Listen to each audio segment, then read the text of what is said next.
नमस्कार, मैं अश्विनी वानखड़े कृषि जागरण में आप सभी का स्वागत है। आइए नजर डालते हैं इस वक्त की कृषि से जुड़ी सबसे बड़ी खबरों पर। केंद्र सरकार द्वारा 15 मार्च से होगी गेहूं की खरीद। फरवरी में 20 तारीख तक आएगी पीएम किसान सम्मान निधि की 13वीं किस्त। रबी फसल के एमएसपी पर बिक्री के लिए पंजीकरण की बड़ी तारीख, अब डायरेक्ट होगा रजिस्ट्रेशन। किसान और महिला समूह के लिए बड़ी खुशखबरी, सरकार ने खाते में भेजे 8 करोड़ 25 लाख रुपए। अब महिलाओं के खाते में भी आएंगे 12,000 रुपए। मध्य प्रदेश सरकार ने लॉन्च की लाडली बहना योजना। किसानों के लिए शानदार योजना, 50 रुपए निवेश कर पाए 35 लाख का रिटर्न। लंपी से हो गई पशु की मौत, अब 40,000 मुआवजा देगी राजस्थान सरकार। तमिलनाडु के मुख्यमंत्री एम.के. स्टालिन का बड़ा ऐलान, 1 एकड़ के लिए 20,000 रुपए देगी सरकार। टैफे ने लॉन्च किया मेसी डायनेस्टार कॉन्टेस्ट 2023 सीजन 1, विजेता को मिलेगा 7.5 लाख रुपए का ट्रैक्टर। केरल में नारियल की एमएसपी बढ़ी, किसान हुए खुश। रिजर्व बैंक ऑफ इंडिया का बड़ा ऐलान, G20 से आने वाले लोग भारत में कर सकेंगे यूपीआई पेमेंट। भेंट मुलाकात कार्यक्रम में सीएम बघेल ने की बड़ी घोषणा, किसानों के खाते में होगा करोड़ों का ट्रांसफर। तेलंगाना की सीएम चंद्रशेखर राव ने कृषि के लिए 27,000 करोड़ का बनाया बजट। पश्चिम बंगाल में अंडा बना धंधा, 20 लाख लोगों को मिलेगा रोजगार। किसान मोर्चा के वरिष्ठ नेता युद्धवीर सिंह का बड़ा ऐलान।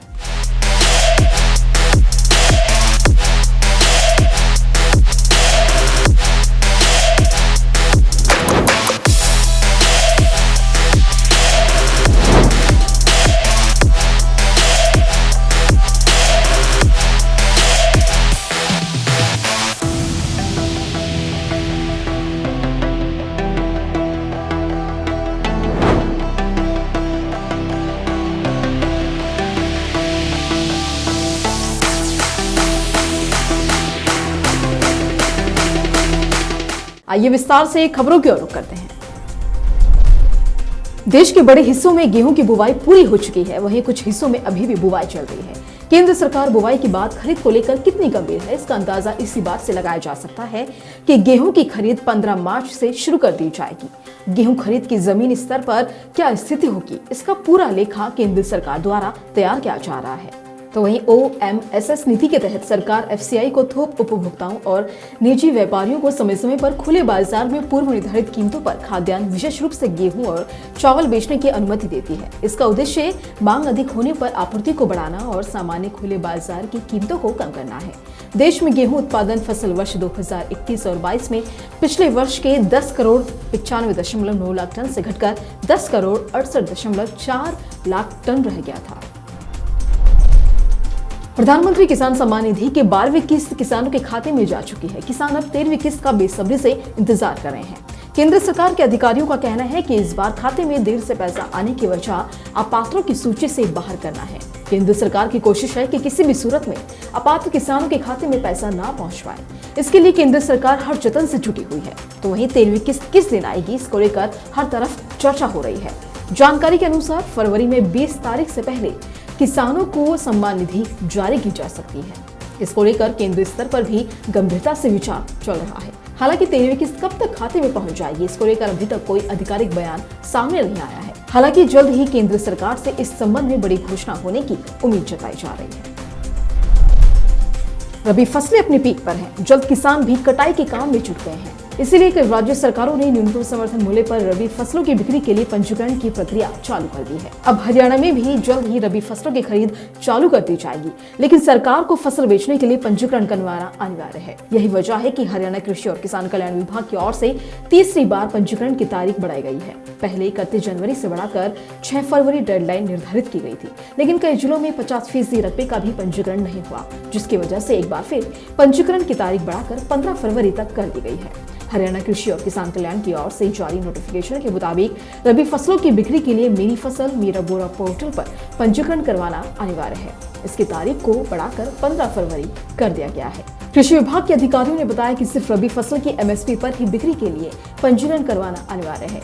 इस प्रक्रिया के जरिए कृषि योजनाओं का लाभ लेना भी आसान हो जाएगा और सरकार की ओर से किसानों के लिए जारी सब्सिडी का लाभ किसानों को दिया जाएगा। छत्तीसगढ़ सरकार ने गोधन न्याय योजना की 61वीं किस्त के तौर पर 8 करोड़ 23 लाख रुपए की राशि ऑनलाइन जारी कर दी है। तो वहीं छत्तीसगढ़ के सीएम भूपेश बघेल ने राज्य में गोठानों से 15 से 31 जनवरी तक 2.38 लाख टन क्विंटल गोबर की एवज में 4.76 करोड़ रुपए, गौठान समितियों को 2.4 करोड़ रुपए और महिला समूहों को 1.43 करोड़ रुपए की राशि का आवंटन किया है। इस लाभांश में 1.98 करोड़ की राशि का भुगतान कृषि विभाग और 2.78 करोड़ रुपए का पेमेंट स्वावलंबी गौठानों की ओर से किया गया है। जानकारी के लिए बता दें कि छत्तीसगढ़ में 10,743 गौठानों को स्वीकृति मिली है, जिसमें से 90% यानी 9.671 गौठान बनकर तैयार हो गए हैं। तो वहीं 886 गौठानों का काम जारी है। पिछले 6 महीने में 1000 गौठानों का निर्माण हुआ है। 31 जनवरी साल 2023 तक राज्य ने 103.25 लाख क्विंटल गोबर की खरीद की जा चुकी है, जिसके लिए लाभार्थियों को 206.49 करोड़ का भुगतान हुआ है। मध्य प्रदेश की सरकार महिलाओं के आर्थिक सशक्तिकरण की दिशा में तेजी से काम कर रही है। कुछ समय पहले ही राज्य सरकार ने लाडली लक्ष्मी स्कीम लॉन्च की थी। इसी कड़ी में अब लाडली बहना योजना चलाई गई है, जिसके तहत गरीब और मध्यम वर्ग के परिवारों से आने वाली महिलाओं को सालाना 12,000 रुपए का सहायता अनुदान सीधा बैंक खाते में ट्रांसफर किया जाएगा।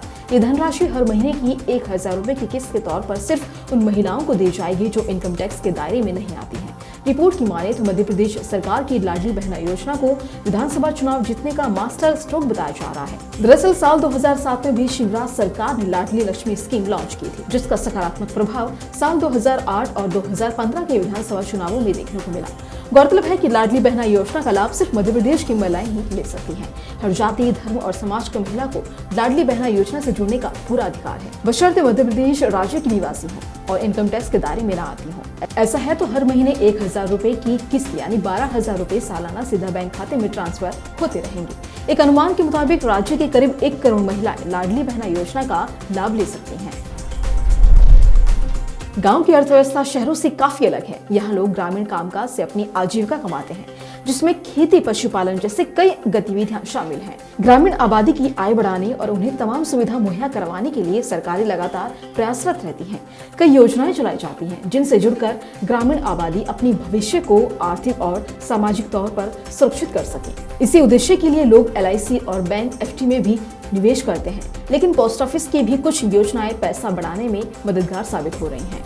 इन्हीं योजनाओं में शामिल है पोस्ट ऑफिस ग्राम सुरक्षा योजना, जो देश के ग्रामीण आबादी के लिए चलाई जा रही है।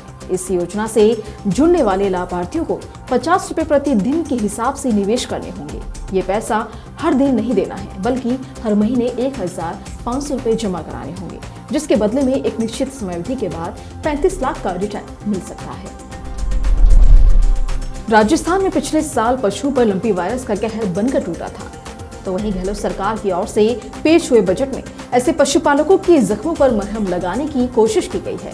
दरअसल लंपी ने जिनके पशुओं को उनसे छीन लिया था। बजट में महामारी में मरने वाले दुधारू पशुओं पर प्रति गाय 40,000 रुपए दिए जाने की घोषणा की गई है, जिसमें किसानों का कहना है कि बजट से राज्य सरकार ने राहत देने की कोशिश की है। लंपी को लेकर राजस्थान देश में सबसे ज्यादा प्रभावित वाले राज्यों में शुमार है। सितंबर से लेकर अक्टूबर के आंकड़ों में राजस्थान में लंपी को लेकर बेहद भयानक स्थिति सामने आई थी। सितंबर महीने में राजस्थान में जो आंकड़े सामने आए थे, उसके अनुसार सितंबर में करीब 11 लाख पशु लंपी वायरस की चपेट में आ गए थे। इनमें से करीब 47,000 गौवंशों की मौत हो चुकी थी। पशुपालन विभाग ने बड़े स्केल पर टीकाकरण का अभियान भी चलाया था और इसका असर भी काफी सकारात्मक दिखा।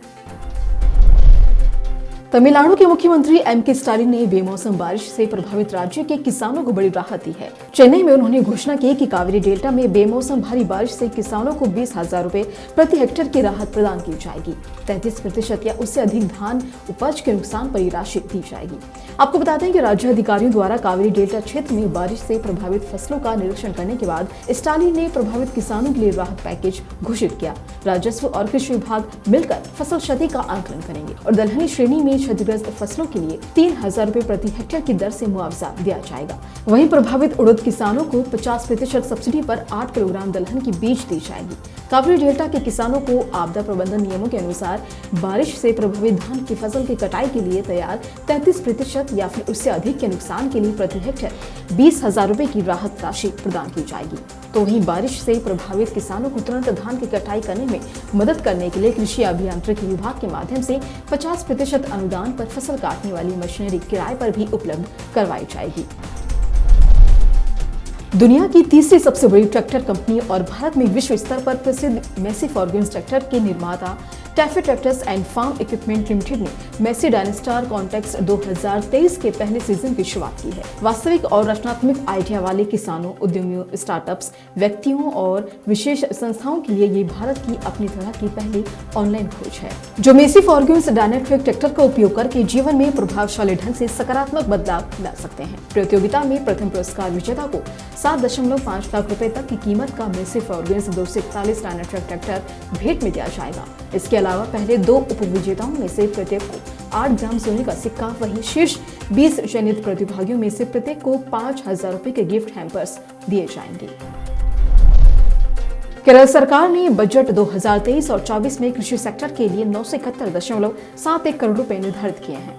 साथ ही नारियल के समर्थन मूल्य को 32 रुपए से बढ़ाकर 34 रुपए प्रति किलोग्राम कर दिया गया है। वित्त मंत्री के.एन. बालगोपाल ने कहा कि इस क्षेत्र के लिए कुल खर्च में से केंद्रीय सहायता 156.30 करोड़ रुपए है, जबकि 732.46 करोड़ रुपए फसल की देखभाल के लिए अलग रखे गए हैं। उन्होंने कहा कि विशेष रूप से चावल के विकास के लिए खर्च को चालू वर्ष के 76 करोड़ रुपए के प्रावधान से बढ़ाकर 95.10 करोड़ रुपए कर दिया गया है। तो वहीं के.एन. बालगोपाल ने कहा कि प्रमुख आवंटन में व्यापक सब्जी खेती कार्यक्रम के लिए 93.45 करोड़ रुपए, नारियल विकास योजना के लिए 68.95 करोड़ रुपए खर्च किए जाएंगे। साथ ही नारियल के बीज खरीद और कृषि विभाग के खेतों के माध्यम से नारियल के बीजों के उत्पादन और वितरण के लिए 25 करोड़ रुपए निर्धारित किए गए हैं। रिजर्व बैंक ऑफ इंडिया के गवर्नर शक्तिकांत दास ने बड़ा ऐलान किया है कि अब विदेश से आने वाले पर्यटक भी यूपीआई का इस्तेमाल कर पाएंगे। विदेश से भारत आने वाले यात्रियों पर्यटकों के लिए यूपीआई की सेवा की शुरुआत जल्द ही शुरू की जाएगी। पहले G20 से आने वाले यात्री ही इस सुविधा का इस्तेमाल कर पाते थे। आरबीआई गवर्नर शक्तिकांत दास ने जानकारी देते हुए बताया कि यूपीआई के जरिए जनवरी में तकरीबन 13 लाख करोड़ रुपए का ट्रांजैक्शन उपभोक्ताओं ने किया है। छत्तीसगढ़ के मुख्यमंत्री ने राज्य के लाखों किसानों के लिए बड़ी खुशखबरी दी है। दरअसल मुख्यमंत्री भूपेश बघेल ने किसानों को मिलने वाली राजीव गांधी किसान न्याय योजना की चौथी किस्त जारी करने की घोषणा कर दी है। उन्होंने बताया कि साल 2021 और 22 के खरीफ सीजन में एमएसपी पर धान बेचने वाले किसानों को किसान न्याय योजना की अंतिम किस्त जल्द ही दी जाएगी। इसका लाभ राज्य के 23 लाख से अधिक किसानों को मिलेगा। आपको बता दें कि इससे पहले अक्टूबर साल 2022 में न्याय योजना की तीसरी किस्त जारी की गई थी। इसके तहत 23,99,000 से अधिक किसानों को 1745 करोड़ रुपए की राशि ऑनलाइन भुगतान की गई थी। केंद्रीय वित्त मंत्री निर्मला सीतारमण द्वारा आम बजट पेश किए जाने के बाद राज्य सरकारें भी अपने अपने प्रदेश के विकास के लिए बजट पेश कर रही हैं।